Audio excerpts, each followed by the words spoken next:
This question is from Rama Devi Garu. Namaskaram Sadhguru. You have mentioned many times in your talks about science of God making. I really found those words very fascinating, but never understood what you mean by this. Can you explain about it more in detail? Rama Devi Garu, obviously, Telugu-speaking lady, she has a deep desire to get me into trouble.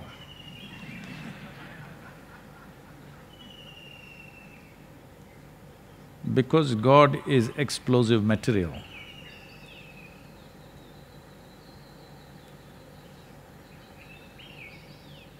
Those who meddle with it usually get killed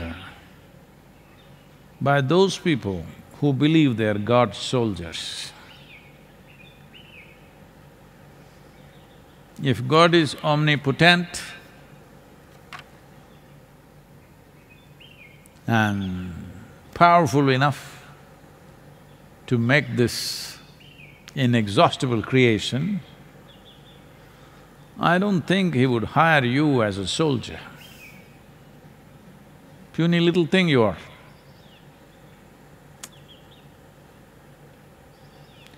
Well, you can cause damage to another human being, and of course other animals, plants, trees. If you stand here on this tiny little planet, freak and fret and throw even your nuclear damn bomb, nothing happens in the cosmos. You are too puny. You are. So, I don't think Creator would hire you as a soldier. So, let us examine Rama Devi Garu's desire.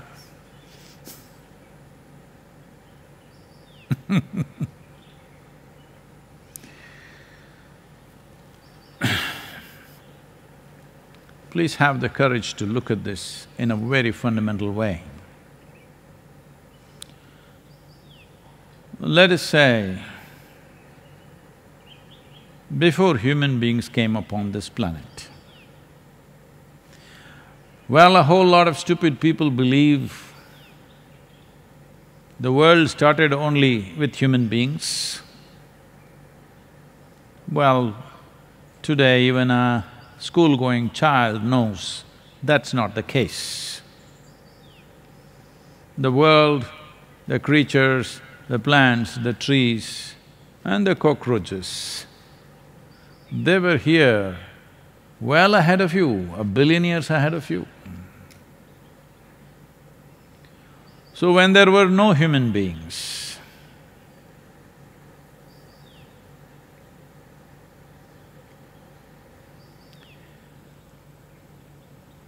do you believe there was God on planet Earth?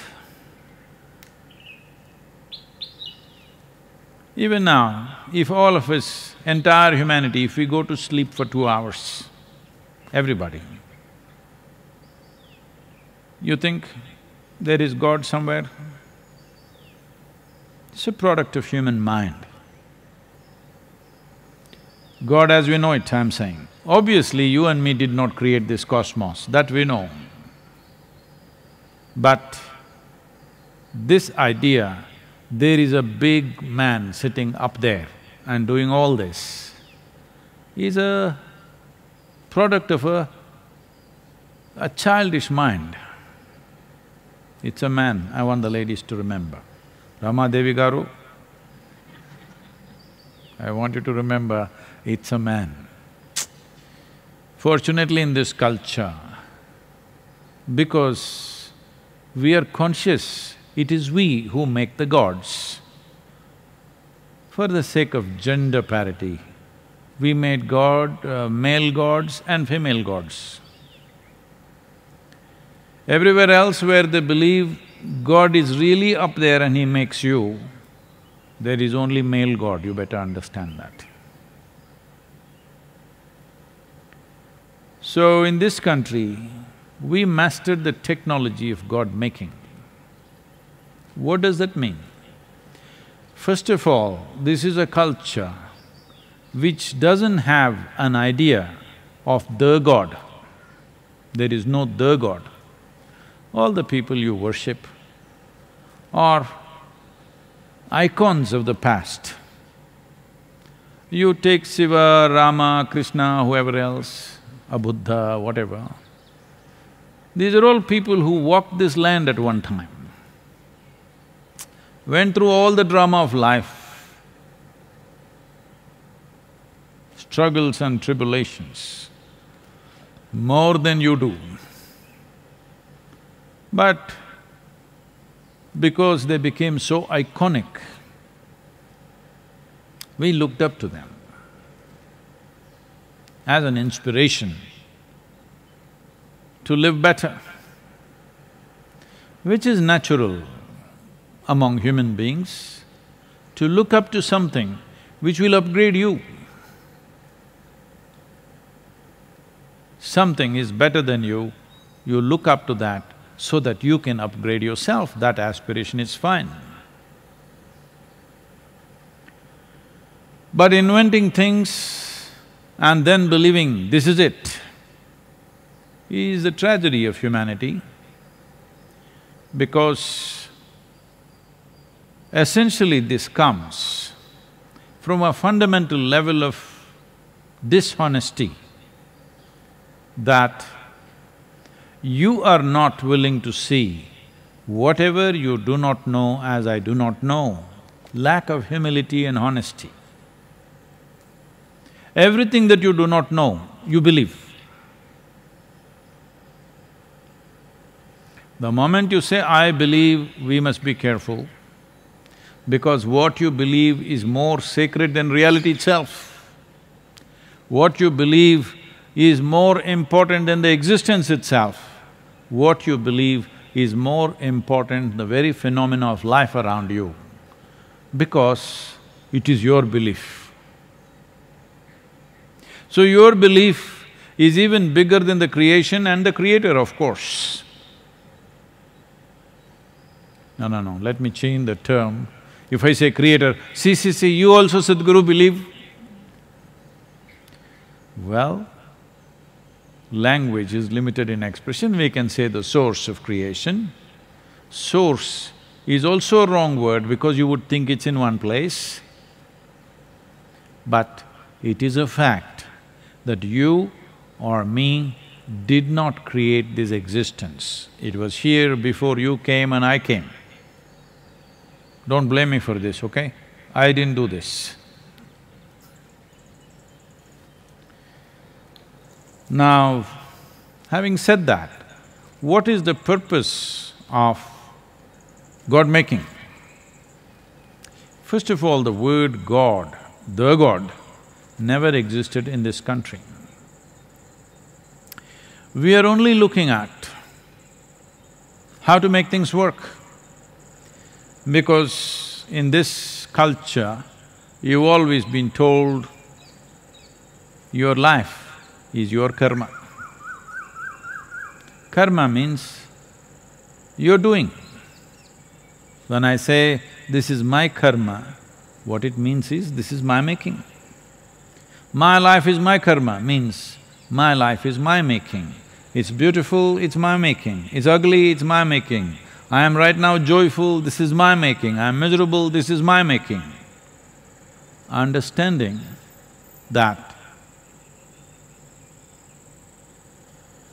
the way you're experiencing your life right now is entirely your making.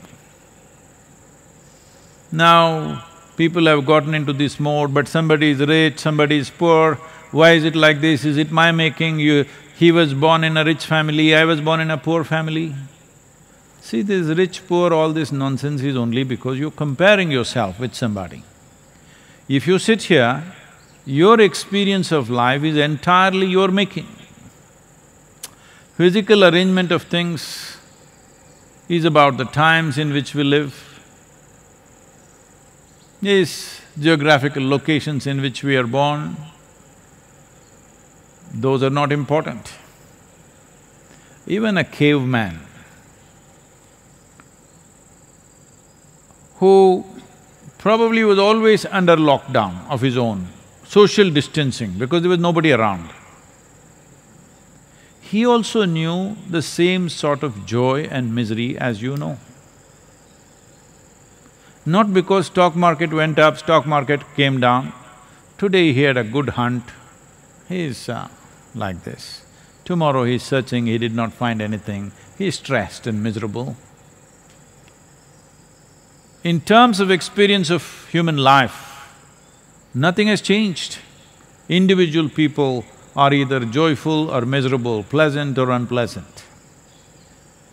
Because we held the subjective dimension of life far more important than the physical arrangement of life around us, we largely described the quality of life as a subjective dimension, because your experience of life is the quality of your life.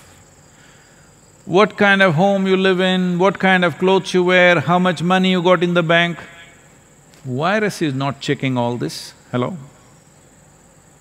If it gets you, you can't breathe. Oh, he's got a lot of money, let's leave him alone. No such exemptions. Because this is the nature of life. So that is how we are looking at it. It doesn't matter what physical arrangements you have, how joyful you are, how miserable you are, how pleasant is your experience of life, how unpleasant is your karma. So knowing this, we started devising tools with which we can enhance our experience of life. Because we understood that this body itself is a mechanism. This human mechanism, we understood, is a better mechanism than that of a cockroach, a better mechanism than that of a dog, a better mechanism than even that of a tiger, though a lot of people wish to call themselves tigers or whatever. It's an evolutionary backward step. See, nobody calls themselves monkey, but people go further back and say, I'm a cobra, I'm a tiger. It's okay, it's their choice. I have no… individual choices, I have no issue, but it's an evolutionary backward step. Because we realized that this is a superior mechanism or a more advanced mechanism, this is capable of more things, then we realized that we could create many more mechanisms like this. See, suppose if you were made like this tree, I'm not saying that because it's a fat tree, not because of that. Even if you were like this tree, would you have thought up a bicycle? Bicycle is a mechanism that came to your mind simply because you're already mobile. You want to move faster, so you ran. But still it is not good enough, you want to go faster, so you thought up a bicycle. If you were made like a tree, however intelligent you were, you would not thought of a bicycle because it's of no consequence to you. Because you're mobile, you want to go faster, you came up with a mechanism. A mechanism like this or a machine like this is referred to as a yantra. So we started creating yantras of various kinds. Well, in the physical world, a bicycle, a motorcycle, a car, an airplane, now spacecrafts going elsewhere, all this stuff. But this is in the outer world. In the subjective dimensions, we started creating instruments or machines or yantras. Well, in the northern part of the country, probably this is largely lost except in a few places maybe. Because what you see as northern plains, it doesn't have a single ancient temple left. All of these things were razed to ground during invasions. They've just put up small makeshift temples here and there, and they're managing with that. Only in the Himalayan folds or deep in the east, where invasions did not go, you find ancient temples like Kamakya or Uttar Kashi or Gupta Kashi. These are ancient temples where invasions did not go. But the rest of the Gangetic plain, Punjab, Gujarat, all these places totally wiped out.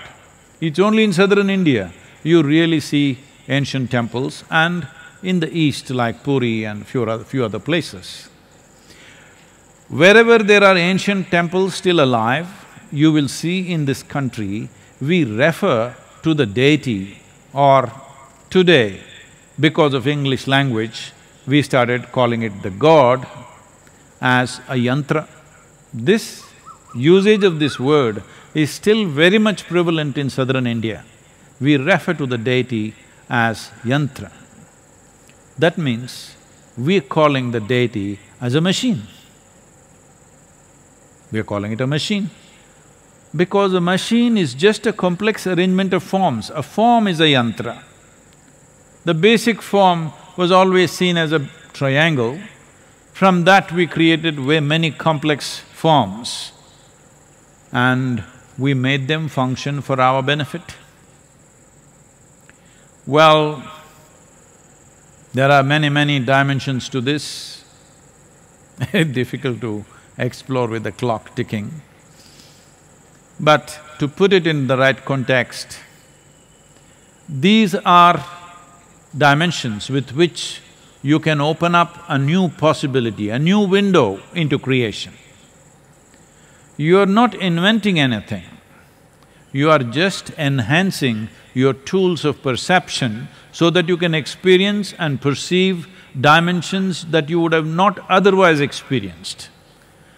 Like today with a telescope, you are able to see something that you would have not been able to see with your naked eyes. Well, how do we even know virus exists? A microscope. We are able to see something that we would have not otherwise seen with our naked eyes. 100, 200 or 500 years ago, if the virus came, most people in many parts of the world would believe it's God's wish, God is angry with us and killing us like this. That's what they would think and that's what they thought. Today, because our perception is enhanced with machines that we have created, we know this is a particular type of virus, what is its nature, how colorful it is, everywhere on the television channels, everywhere virus is floating around. We know its form, shape, color, everything. Similarly, in subjective dimensions, we opened up this possibility. In many different ways, this can be used in a very powerful way. This is how the deities came into existence. In that context, I said, we know the technology of God-making. Well, we have Bhairavi, we have Dhyanalinga. Ask people what is their experience of the Devi and the Dhyanalinga. For many people, it's more than their life because it's opened up dimensions that they never imagined possible in their life. Well, there will be people who'll say, oh, what has it opened up? How do you know? How will you know? If I look through the telescope and I say, I see this, I say, no, all you're seeing is you're just having a long metal tube and fooling us. Till you put your eye into it, you don't know. So here, it is not your eye, you have to put your heart into it, otherwise you don't know. Well, anyway, because this needs anything that you see, anything that you realize, today needs authentication from the West. So you have Ramanujam, happened accidentally. Ramanujam, poured out mathematics. People couldn't believe where is this coming from. Because what he said over a century ago, people are still trying to decipher and figure out. He even gave a kind of mathematical backbone to the concept or to the reality of the black holes. When there was no concept of black holes in the scientific community, he gave the math, he just poured out mathematics. People asked, where is this coming from? He said, my Devi bleeds mathematics. He used his Devi to open up the mathematical dimension. If you do not know this in this culture, for every aspect of life, we have a certain deity, for everything. Because the idea was to create, to find access, to create a tool, to create a window or to create a mechanism through which you could access that dimension of life. So this is a culture where we believed in only one thing, human ingenuity to create many possibilities. There is no looking up and saying, dear God, save me, protect me. This is a recent happening because everybody else claiming our God is taking care of us. We also had to make up something. Otherwise, always you were told, this is your karma. Either you make this wonderful or you make this miserable, it's up to you. There is nobody else intervening with this. It is your karma. Nobody, not your father, not your mother, not your God, not your angels, nobody can do anything to you. You can use all for your well-being, to create well-being, but essentially it's your karma. Your parents are one ingredient, your children may be another ingredient, your spouse may be another ingredient. Your temple, your prayer, your mantra, your yoga are different ingredients of life. You can use this to make this into a wonderful piece of life, or you can use this to make it into a miserable piece of life.